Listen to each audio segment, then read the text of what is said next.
اسلام کی سب سے بڑی خوبی پتہ ہے کیا ہے؟ اس وقت دنیا کا سب سے بڑا مسئلہ ڈپریشن ہے، جس کا کسی کے پاس علاج نہیں ہے۔ اسلام اس کا علاج بھی کر رہا ہے اسلام کہہ رہا ہے میرے پاس اس کا حل ہے۔ میں اگر لسٹ بنانا شروع کروں نا لوگوں کے فون سن کر کہ کتنے لوگ ہیں جن کے میرے بیان سن کے ایک 5 سال سے ڈپریشن کی گولیاں کھا رہے تھے، وہ گولیاں چھوٹ گئیں، تو آپ حیران ہو گئے۔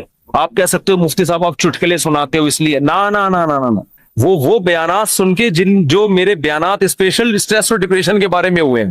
آج مغرب کے بعد اسلام آباد سے ایک صاحب کا فون آیا، میں نے اتفاق سے اٹھا لیا، اور مفتی صاحب کب سے تلاش میں؟ میں نے کہا کیا ہو گیا بھائی؟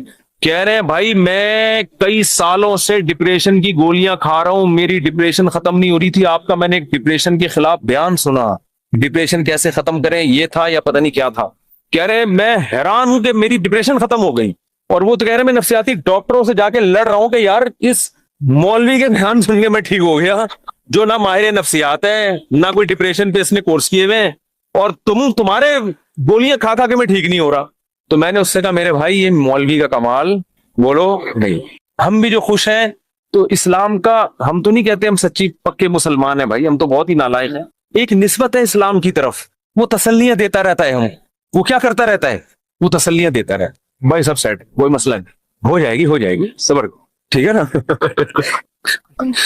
کیا مطلب؟ یعنی پریشانی دور ہو جائے گی، یہ مطلب کچھ اور لے کے جا رہے ہیں، ویسے میں بھی وہی مراد ہے۔ اچھا خیر، اس کی ایک مثال دیتا ہوں میں، ایک مثال، اس سے آپ کو سمجھ میں آئے گی بات۔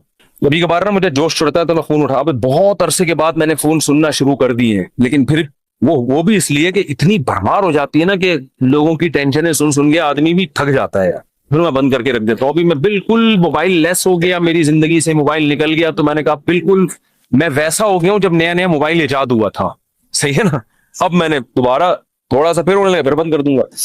تو میں نے فون سنا تو کسی نے مجھے کال کر کے بتایا، ایک خاتون نے کہا کہ میرے ایک بچے بیمار پیدا ہوا معذور، دوسرا بھی اب مجھے دوبارہ ولادت ہونے والی ہے، میں اتنی ٹینشن میں ہوں کہ تیسرا معذور بچہ پیدا ہوں، اور ٹینشن سے میری حالت ایسی ہو گئی، میں گولیاں کھا رہی ہوں، یوں کر رہی ہوں، اور میں جناب وظیفے پڑھ رہی ہوں، اور پھر مجھے کہنے لگی میں نے رات کو اتنا لمبا وظیفہ پڑھ کے جب میں سوئی تو مجھے خواب آیا۔ میں نے کہا میں نے بہت سن لی، اب آپ خاموش ہو جائیں۔ وہ کہنے لگی میں رات کو سوئی، میں نے یہ والا وظیفہ، مجھے ایک عامل نے بتایا، بزرگ نے بتایا یہ ہوا ہے، تو میں نے یہ والا وظیفہ، میں خواب، تو جیسے ہی خواب پہ پہنچی میں نے کہا اسٹاپ، میں نے کہا مجھے خواب نہ سنائے، آپ خوابوں کی دنیا سے باہر نکلیں۔ کہہ رہی مجھے کوئی وظیفہ بتا دیں، میں نے کہا میں آپ کو وظیفہ بالکل بھی نہیں بتاؤں، کیونکہ آپ کو یہ والا وظیفہ پڑھنے سے یہ والا خواب آ رہا ہے، دوسرے والے وظیفے سے دوسرا والا۔ جو آدمی پڑھا کے جب تھکاوٹ تو عجیب پھر خواب تو آتے ہیں۔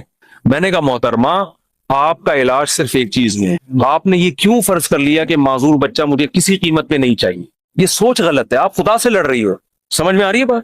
اس دنیا میں آپ کی مرضی بولو نہیں، اس میں خدا کی چلے، خدا کی مرضی پہ راضی ہو جاؤ، دعا مانگو، کوئی وظیفے نہیں پڑھو، دماغ خراب، خواب آ رہے ہیں جو چھوڑ دیں ان کو، حقائق کی دنیا میں آؤ، دعا مانگو، اے اللہ مجھے نیک صالح اولاد دے، گڑ گڑاؤ اللہ کے، اور اے اللہ مجھے صحت مند اولاد دے، مجھے آزمائش میں نہ ڈال، دعا گڑ گڑا کے مانگو، لیکن دل میں یہ رکھو میرا کام تھا مانگنا، ہوگا وہی جو اس کی بولو مرضی، اور جو ہوگا میرے حق میں بہتر ہو، میرا خدا میرے ساتھ غلط۔ میں نے کہا یہ ذہنی طور پر تیار ہو جاؤ کہ تیسرا بھی معذور ہو سکتا ہے، یہ کیا میری تو زندگی ایسی۔ میں نے کہا بھائی یہ زندگی کے لیے ہم پیدا ہی نہیں ہوئے ہیں، اصل ہماری کیا ہے؟ وَإِنَّ الدَّارَ الْآخِرَةَ لَهِيَ الْحَيَوَانُ، قرآن کہہ رہے ہیں اصل آخرت ہے، یہ دنیا تو مسافر خانہ ہے، وہ لانڈی جا رہے ہو، لٹک کے سفر کر رہے ہو، جگہ نہیں مل رہی، فون کر رہا ہے W11 میں لٹک کے جا رہا ہے نا، W11 لانڈی جاتی ہے، کہاں جا رہی ہے آج کل؟ ٹاور تو جاتی ہے، اس سے آگے نہیں جا رہی، کیا فائدہ W11 ہم فضائل سن ایسا نباز سے آپ W11 میں بیٹھے، جگہ نہیں ملی، لٹک کے جا رہے ہیں آپ،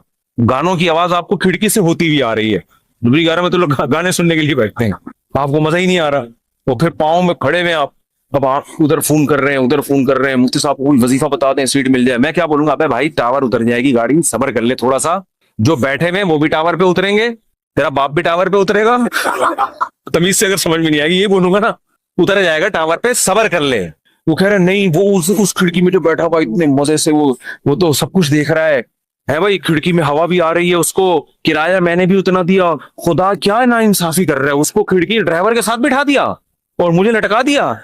خدا کہے گا بھائی وہ جو وہاں بیٹھا ہوا ہے نا، تو پھر بھی 2 منٹ میں آرام سے اتر کے چلا جائے گا، وہ جو وہاں گھسا ہوا ہے اس کو نکلتے 2 دفعہ جیب کٹے گی اس کی، تو یہ ٹینشن برداشت کر لو, دنیا کیا ہے, مسافر خانہ ہے. تو میں نے کہا اس کے علاوہ, کیونکہ یہ ٹینشن ہی کوئی دوسری ٹینشن کھڑی ہو جائے گی. پھر میں نے اس خاتون سے کہا, میں نے کہا آپ کا معذور بچہ پیدا, اور وہ معذوری بھی ناقابل برداشت نہیں تھی, تو آپ یہ سوچ لو کہ دنیا میں بہت سے لوگ ایسے ہیں جو اس سے بھی زیادہ ٹینشنوں میں ہیں. میں نے کہا آپ کا شوہر اچھا ہے, آپ کو کھلا رہا ہے, پلا رہا ہے, سسرال سپورٹ کر رہا ہے, بچوں میں ایک فالٹ پیدا ہو رہا ہے, اس سے بھی بڑی بڑی ٹینشنیں, ایسے ایسے میاں ملے ہوئے مارتے ہیں, پیٹتے ہیں, زندگی عذاب بنائی ہوئی ہے. ان عورتوں سے پوچھو گے تو وہ کہیں گی اللہ اس شوہر سے جان چھڑا دے, بے شک معذور بچہ پیدا ہو جائے, اس ساس سے جان چھڑا دے. میں نے کہا ایسے بھی لوگ ہیں فٹ پاتھوں پہ پڑے ہوئے ہیں, ایسی عورتیں بھی ہیں کھانے کو روٹی نہیں ہے, وہ کہہ رہے معذور بچہ پیدا ہو جائے مگر عزت کی چھت مل جائے. آپ کو عزت سے چھت ملی ہوئی ہے, سسرال میں عزت ملی ہوئی ہے, شوہر شریف ہے, شوہر کھلا رہا ہے, پلا رہا ہے, ایک ٹینشن ہے. اور یہ ٹینشن بھی اللہ کیا کہہ رہا ہے, میں نے ان کو حدیث سنائی, من سخط فلہ الرضا, نبی نے فرمایا جب اللہ کسی مشکل میں ڈالے فلہ السخط, تو جو اللہ سے ناراض ہو گیا نا اللہ بھی اس سے ناراض, اور جو اللہ سے راضی رہا اللہ بھی اس سے راضی رہے گا. اللہ کی رضا ملے گی بھائی. ایک صحابیہ نبی کی خدمت میں آئی, عرض کیا یا رسول اللہ مجھے دورہ پڑتا ہے, کوئی مرگی کا یا کوئی آسیب کا دورہ تھا, کیا تھا, میں جسم کے کپڑے پھاڑ دیتی ہوں, بالکل ایسے ہو جاتی ہوں, اور میری طبیعت بہت خراب ہو جاتی ہے, آپ اللہ سے دعا کریں میری یہ بیماری ٹھیک ہو جائے. تو نبی نے کیا فرمایا, فرمایا ٹھیک ہے میں اللہ سے دعا کروں گا تمہاری بیماری ٹھیک ہو جائے گی, لیکن پھر جنت کی گارنٹی نہیں, پھر جنت کی گارنٹی نہیں ہے. عمل ہے, اچھا عمل ہوا تو جنت, میزان کا ترازو بھاری ہو گیا, نہیں ہوا تو کیا جہنم. لیکن اگر تم اس بیماری پہ صبر کرو اور اس اللہ کی تقدیر پہ راضی ہو جاؤ, جنت کی گارنٹی. کیونکہ اس صبر پہ جو تمہیں اجر ملے گا نا وہ اتنا بھاری ہوگا کہ اگر زندگی میں کچھ گناہ ہوئے بھی تو یہ نیکی ان گناہوں کو کیا کرے گی, کھا جائے. پھر جنت کی گارنٹی ہے. ان صحابی نے عرض کیا یا رسول اللہ جنت کی گارنٹی چاہیے, بے شک یہ بیماری ختم نہ. بات آ رہی ہے سمجھ. اب اس خاتون کو ڈپریشن کیا ہو گئی, یعنی جو صحابیاں تھیں ان کو ڈپریشن ختم, اسی بیماری کو اسی میں گزارا کرنا ہے, اسی میں گزارا. اور جب انسان صبر کی ٹھان لیتا ہے تو قرآن کہتا ہے کہ اللہ کی طرف سے تسلیاں ملتی ہیں, تھپکیاں ملتی رہتی ہیں, اللہ بھی اس کا ہاتھ تھامتے ہیں. جیسے قرآن میں آتا ہے وَرَبَطْنَا عَلَىٰ قَلْبِهَا لولا ربطنا, وہ کیا ہے, ان کادت لتبدی بِهِ لولا ربطنا عَلَىٰ قَلْبِهَا. حضرت موسیٰ کی ماں نے جب اپنے بچے کو, بس یہ آخری بات کر کے بیان ختم کرتا ہوں, اپنے بچے کو صندوق میں ڈالا نا اللہ کے حکم پہ, تو قرآن کہہ رہا ہے موسیٰ کی ماں کا دل صبر سے کیا ہو گیا, خالی. لیکن اللہ کا حکم تھا اس کو صندوق میں ڈالو. اب ماں کیسے ڈالے بھائی اپنے ہاتھ سے, اور وہ بھی دریا کے حوالے. اور قرآن کہہ رہا ہے وہ صندوق گیا کہاں, فرعون کے گھر میں. موسیٰ علیہ السلام کی ماں کو اطلاع دے دی ان کی بیٹی نے, وہ تو فرعون نے اٹھا لیا. قرآن کہہ رہے کیونکہ اب اللہ کے حکم پر سب کچھ ہو رہا ہے. قرآن کہہ رہے ہم نے موسیٰ کے ماں کا دل کو تھام لیا, رسیوں سے باندھ دیا, جو لفظی ترجمہ ہوگا باندھ دیا کہ یہ بے صبری نہ ہو جائے. ان کادت لتبدی بہ لولا ربطنا علی قلبها. قرآن کہتا ہے موسیٰ کی ماں ایسی بے صبری ہوئی کہ قریب تھا کہ جا کے فرعون کو بتا دیتی کہ میرا بچہ ہے مجھے دے واپس, جذبات میں آ جاتی. لیکن قرآن کہہ رہا ہے ہم نے موسیٰ کی ماں کے دل کو تھام لیا. کیوں, اللہ کے حکم پر عمل کیا نا, تو کچھ موسیٰ کی ماں نے کیا, جو نہیں ہو پا رہا تھا وہ کس نے کر دیا, اللہ نے. تو آپ مشکلات میں جب صبر کی کوشش کرو گے, جتنی کوشش آپ کر سکتے ہو کرو, باقی کون ہمت دے گا, اللہ. ہم سب کو اللہ سے دعا مانگنی چاہیے, اللہ مشکلات سے بچا, ہم صبر کرنے والے لوگ نہیں ہیں, ہم تو نالائق ہیں. ہم اللہ سے خوشیاں مانگتے ہیں, عافیت مانگتے ہیں, لیکن اللہ نہ کرے کوئی مشکل آ گئی, واویلا نہیں کرنا بھائی, یہی اسی میں بہتری ہے, اسی میں فائدہ ہوگا. تو میں نے اس خاتون سے کہا کہ اللہ کہتا ہے کہ اس ٹینشن میں صبر کرو تو کیا ہوگا, اللہ راضی ہو جائے, اس کا بہت اجر دے گا. میں نے کہا آپ کل بوڑھی ہو کے آپ نے مر جانا ہے, اگر آپ کے 3 بچے بالکل صحت مند پیدا ہوتے ہیں بھائی, تو کیا مرنے کے بعد ہی قبر میں ساتھ جائیں گے؟ قبر میں بچہ نہیں جائے گا. معذور بچوں پہ جو آپ نے صبر کیا, یہ صبر کہاں جائے گا, قبر میں ساتھ جائے. صحت مند بچے ہوں, صبر کا موقع نہیں مل رہا, تو بچے تھوڑی جائیں گے قبر میں ساتھ. لیکن معذور بچے ہوں, آپ نے صبر کیا, تو وہ صبر قبر میں آپ کے ساتھ جائے گا. تو پھر انہوں نے ایک اور سوال کیا جو میں آپ لوگوں کو بتانا چاہتا ہوں. انہوں نے کہا لوگ مجھے کہتے ہیں کہ تم کوئی منحوس ہو, معاذ اللہ, نحوست ہے تمہارے اندر, کوئی گناہ ہوا ہے جس کی سزا تمہیں مل رہی ہے, معذور بچے پیدا ہو رہے ہیں. یہ لوگ بڑے تانے دیتے ہیں نا, بچے نہیں ہو رہے تو اس سے کوئی گناہ ہوا ہے, کوئی بیمار ہو گیا, فالج ہو گیا. ارے دیکھا, ہم تو کہتے تھے بندہ ہی ٹھیک نہیں ہے. تو میں نے ان سے کہا, میں نے کہا یہ بات لوگوں کی غلط ہے, اس کو نہ سنیں. ہاں توبہ استغفار تو ہر ایک کو کرنا چاہیے اپنا, اگر کوئی گناہ ہوا ہے تو اللہ سے توبہ کرے, معاف ہو جائے گا وہ. لیکن میں نے کہا قرآن میں کیا کہتا ہے، اَيَحْسَبُونَ أَنَّمَا نُمِدُّهُم بِهِ مِن مَّالٍ وَبَنِينَ نُسَارِعُ لَهُمْ فِي الْخَيْرَاتِ بَل لَّا يَشْعُرُونَ۔ نبی کے مقابلے میں جو بڑے بڑے کفار سردار تھے نا، جو نبی کی ایک نہیں مانتے تھے، ان کو قرآن نے کہا کہ کیا یہ سمجھتے ہیں کہ ہم نے جو ان کو مال اور کثرت سے صحت مند بیٹے دیے تو کیا ہم ان سے خوش ہیں؟ فرمایا نا نا نا، ہم ان سے خوش نہیں ہیں، ان کو پتہ نہیں ہے ہم ان کو دنیا میں نوازنا چاہتے ہیں تاکہ آخرت میں ان کا ہمارے پاس کوئی حصہ نہ رہے۔ اور نبی کو وہ تانا دیتے تھے کہ تم آپ کا بیٹا نہیں ہے بھائی، نبی کو تانا دیتے تھے آپ کا بیٹا نہیں ہے کوئی، اور خود 10 11 بیٹے لے کے گھومتے تھے۔ میں نے کہا اگر یہ بیٹے کثرت سے ہونا اور صحت مند ہونا اس کی دلیل ہے کہ اللہ خوش ہے، تو اس کا مطلب اللہ ابو جہل سے بہت زیادہ خوش تھا، صحیح ہے نا؟ عتبہ ابن ولید سے اللہ بہت زیادہ خوش تھا، یہ خوشی کی دلیل نہیں۔ اس کا مطلب اللہ ہمارے سابق صدر تو ولی اللہ تھے، پھر تو ہمارے سابق صدر 5 سال کامیاب حکومت کر کے گئے ہیں جو نہ ایوب خان کر سکا، اور نہ کوئی اور تاریخ میں کوئی ہمارا سیاستدان جو اتنی محنت کے بعد اوپر تک پہنچا وہ بھی نہیں کر سکتا۔ 5 سال کامیاب ہوئے تو کیا اس کی علامت ہے کہ اللہ کے ولی ہیں؟ وہ ہے نہیں ہے تو اللہ ہی بہتر جانے، لیکن یہ اس کی علامت نہیں ہے۔ بہرحال تو بھائی یہ آزمائش ہے، صبر کرنا ہے۔ تو یہ تو اسلام ہی بتا رہے، اسلام کے علاوہ نفسیاتی ڈاکٹروں کے پاس تو اس کے علاج نہیں۔ اگر کوئی اچھا ڈاکٹر ہوگا تو وہ بھی قرآن و سنت ہی کا حوالہ دے گا آپ کو۔ دماغی بیماری ہے بھائی، گولیوں سے تھوڑی بہت کور ہو جائے گی، بچھڑا میں محبوب کا غم گولیوں سے ہلکا ہو جائے گا ہلکا۔ ایک آدمی کی شادی نہیں ہوئی جہاں وہ چاہ رہا تھا، وہ بھاگ گئی، ڈاکٹر ٹینشن کی گولیاں دے کے سلا دے گا، وہ جب اٹھے گا تھوڑے دن تک سیٹ رہے گا، اس کے بعد پھر یاد آئے گی۔ گولی کو کیا پتا کہ اس کے ساتھ اصل مسئلہ ہے کیا؟ گولی کو کیا پتا اس کے ساتھ اصل مسئلہ، گولی کو تھوڑی پتا۔ وہ ٹینشن کی گولی تو سلا دے گی، تھوڑے کیمیکل اوپر نیچے کر دے گی، اس سے تھوڑا سا ریلیکس ہو جائیں گے آپ۔ پھر جب خیال آئے گا یار وہ پھر آئے گی تو پھر وہ ڈاکٹر پھر سلا دے گا آپ کو ٹیکا لگا کے۔ ڈاکٹر بےچارا وہ اپنی لحاظ سے صحیح کر رہا ہے، وہ کہہ رہا ہے میرے پاس تو یہ آپشن ہے، میری جب بھاگی تھی تو میں نے بھی یہی کیا تھا۔ یہی کہہ رہا ہے، یہ حل نہیں ہے۔ دماغ میں ٹینشن سے جو بیماری پیدا ہوئی ہے تو اس کا علاج کیا ہے بھائی؟ ٹینشن سے تو نکلو پہلے۔ آپ کو اچار کھانے سے گلا خراب ہوا تو اب گلا ٹھیک جب تک نہیں ہوگا جب تک پہلے اچار کھانا چھوڑو گے نہیں۔ وہ کھا رہے ہو آپ اور پھر غرارے بھی کر رہے ہو، گلا تو عجیب کنفیوز ہو جائے گا، یار ہو کیا رہا ہے میرے ساتھ۔ اس ٹینشن سے تو یہی حل ہے۔ اب یا تو ٹینشن کا حل یہ کہ وہ بھاگی بھی واپس لے آؤ، وہ ڈاکٹر کے بس میں ہوتا نہیں، یا اس کے ابا مان جائیں، وہ کسی کے بس میں نہیں ہوتا۔ تو پھر یہی ہے بھائی، دنیا مسافر خانہ ہے، وہی تو ویسے بھی بڈھے ہو جانے تھے۔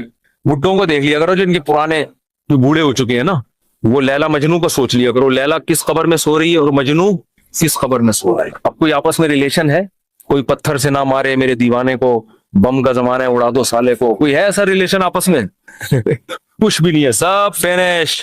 ڈپریشن کا علاج تو اسلام کے علاوہ کسی کے پاس آخرت ہے بھائی۔ اسی آخرت کے تصور نے حضرت جابر بن عبداللہ تھے یا معاذ ابن جبل تھے، موت کے وقت آنسو نکال دیے ان کی آنکھوں سے۔ لوگوں نے کہا مر رہے ہیں اس لیے دنیا سے جانے کا غم ہے، فرمایا نہیں نہیں نہیں نہیں نہیں، دنیا میں جو اللہ کے لیے ٹینشنیں اٹھاتا تھا ان ٹینشنوں کے ختم ہونے کا غم ہے۔ دیکھو ٹینشن میں آدمی خودکشی کرتا ہے اور خوش ہوتا ہے ٹینشنیں ختم۔ صحابی موت کے وقت غم زدہ ہے کہ ٹینشنیں ختم ہو رہی ہیں۔ عجیب بات ہے کہ نہیں ہے؟ کیوں؟ وہ تو کہہ رہے ہیں اب تو بدلے کا وقت ہے، اب تو جنت ہے۔ وہ ٹینشن ہے جو اللہ کے لیے وہ جنت میں تو ملیں گی نہیں۔ کسی نے پوچھا کیا ٹینشن؟ کہا کہ شدید گرمی میں روزے رکھتا تھا، بھوک پیاس اللہ کے لیے برداشت کرتا تھا، اس بھوک اور پیاس کی ٹینشن میں جو ایک سکون ملتا تھا کہ میرا رب مجھے دیکھ رہا ہے۔ افطاری میں جب شدید بھوکے پیاسے ہوتے ہیں، مجھے تو بڑا اچھا لگتا ہے جب گرمیوں کے روزے، تو کم گرمیاں ہو گئی، بچپن میں جو ہم چھوٹے تھے نا اس کو گرمیوں کے روزے تھے بہت شدید۔ تو دیکھیے آپ سب یہاں پر آئے ہیں علم حاصل کرنے کے لیے، یہی ہے نا؟ ایسا ہی ہے نا؟ اس لیے کہ آپ کی نظر میں علم کی اہمیت ہے۔ اہمیت کیوں ہے؟ آپ جو اس کا رزلٹ ہوگا نا اس سے واقف ہیں۔ آپ کو پتہ ہے کہ ہم یہاں اگر میڈیکل سائنس میں ہم نے یہاں کی ڈگری مل گئی، وہ کمپیوٹر سائنس میں افغانستان سے آئے ہیں ماشاءاللہ، مجھے ان کو دیکھ کے خوشی ہوئی، میں نے کہا پہلا کوئی بندہ نظر آیا یہاں پہ، ورنہ اتنے ساشے لوگوں کے چھوٹے چھوٹے پتلے پتلے سے۔ تو یہ افغانی ہے، جب ان سے گلے ملا میں نے کہا کسی آدمی سے گلے مل رہا ہوں، اپنا مزہ آ رہا ہے، ورنہ اتنے اتنے سے چھوٹے چھوٹے سے لوگ ہیں۔ تو یہاں آپ لوگ ملک چھوڑ کر آئے ہیں، قربانی دے کر آئے ہیں، علم کی اہمیت ہے۔ کیوں؟ اس لیے اہمیت ہے کہ اس علم کا جو نتیجہ نکلنے والا ہے، اس ڈگری جو آپ کو ملے گی، اس کا رزلٹ بڑا اچھا ہے آپ کی نظر میں۔ آپ کا فیوچر بن جائے گا. یہی ہے نا کہ کیا بن جائے گا؟ فیوچر. تو دیکھیے اس علم کے ہم بھی قائل ہیں. مسلمانوں کو تعلیم میں، ایجوکیشن میں بہت آگے ہونا چاہیے. جب دنیا میں مسلمانوں کی حکومت تھی تو سائنس ٹیکنالوجی کس کے ہاتھ میں تھی؟ مسلمان بہت آگے نکلے تھے. گورے یہ بات لکھتے ہیں کہ اگر مسلمان سائنٹسٹ نہ ہوتے تو آج ہم جس ترقی پر پہنچے ہوئے ہیں 500 سال کے بعد یہاں پہنچتے ہم. یعنی یہ جو ساری سائنس ٹیکنالوجی کی بنیادیں گوروں نے مسلمانوں سے لی ہیں، پھر آگے اس کو عروج پر پہنچایا، اور اس دوران مسلمانوں کی حکومتوں کا خاتمہ ہو گیا. اس کی کیا وجوہات تھی اس میں جانے کی موضوع نہیں ہے ہمارا.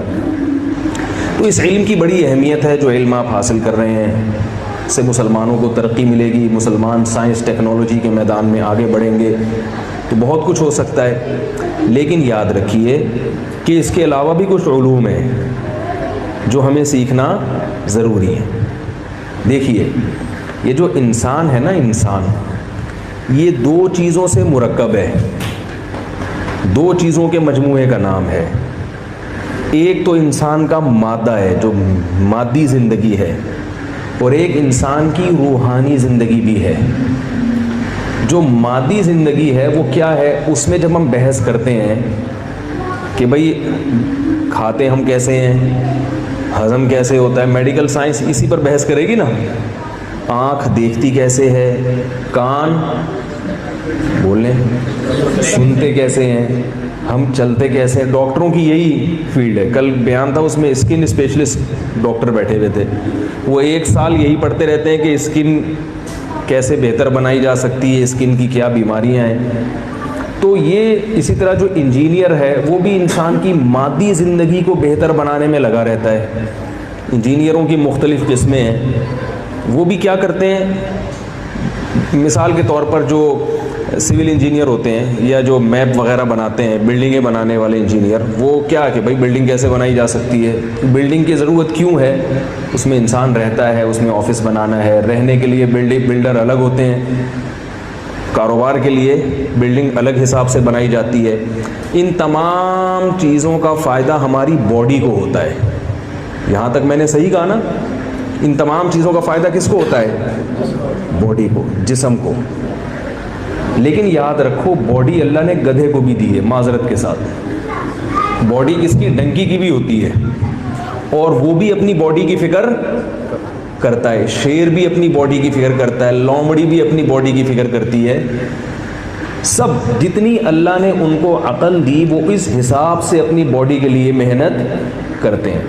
شیر غار بنا کے رہتا ہے کیونکہ اللہ نے اس کو اتنا دماغ نہیں دیا کہ وہ بنگلہ بنائے یا بلڈنگ بنائے. اس کے پاس سوچنے کے لیے جتنا دماغ ہے وہ اس حساب سے انجینئرنگ کرتا ہے اور اپنا گھر بولے بھائی بناتا ہے. گھر کی فکر اس کو بھی. آپ سب یہاں کیوں آئے ہیں؟ اس لیے کہ یار وہاں جائیں گے گھر اچھا ہو، اپنا پلاٹ ہو، اپنا مکان ہو، اپنا بزنس ہو، اپنا کھائیں، اپنا گاڑی ہو، گاڑی، موبائل، گھر، بیوی، بچے. یہی ہے نا. اس کو بہتر سے بہتر بنایا جائے، بہتر سے بہتر بنایا جائے، بہتر سے. تو یہ تو جانور بھی یہی کام کرتے ہیں. جانور کی بھی سوچ اتنی ہی ہے کہ میں کیسے بہتر سے بہتر زندگی گزار سکتا ہوں. جانور چونکہ ذہین نہیں ہے بہت زیادہ، لہذا وہ محدود سوچتا ہے. جو پرندے ہیں وہ گھونسلے بناتے ہیں بڑے خوبصورت، سردی سے بچنے کا انتظام، گرمی سے بچنے کا انتظام، خوراک کا انتظام. انڈے دینے کا ٹائم آئے تو بھائی کیا کرنا ہے، ٹھیک ہے، انڈوں سے بچے کیسے نکلیں گے، بچوں کی حفاظت کیسے کرنی ہے. جو انسان کی سوچ ہے 100% وہی سوچ کس کی ہے؟ جانوروں کی بھی ہے. فرق کیا ہے کہ ہم ذہین بہت ہیں. ہم شیر کی طرح بیوقوف نہیں ہے کہ پہاڑوں میں کھود کھود کے گھر بنا کے رہیں. ہم کہتے ہیں یار ڈیفنس میں بنگلہ لے لو، ٹھیک ہے، گرمی سے بچنے کے لیے اے سی لگا لو، سردی سے بچنے کے لیے ہیٹر لگا لو، اور یہ کچا گوشت کھانے کے بجائے پکا کے ذرا تمیز سے مسالہ لگا کے، نیمبو نچوڑ کے، ٹماٹر لگا کے مزیدار. وہ شیر جو ہے نا ہزاروں سال سے وہی کچی آنتیں کھا رہا ہے، چھیچھڑی کھا رہا ہے. انسان ترقی کرتے کرتے اس کو 10 قسم کی گوشت بنا لیے، کوفتے الگ، کباب الگ، نہاری جانتے ہوں گے، پتہ نہیں آپ لوگ نہیں جانتے ہوں گے، نہاری کا الگ ذائقہ، بریانی کا الگ ذائقہ. لیکن انسان کو جو فضیلت اللہ نے دی ہے وہ اس زندگی کی وجہ سے نہیں دی. یہ تو جانور بھی کرتے ہیں. انسان کی ایک اور زندگی ہے جس کو ہم روحانی زندگی کہتے ہیں.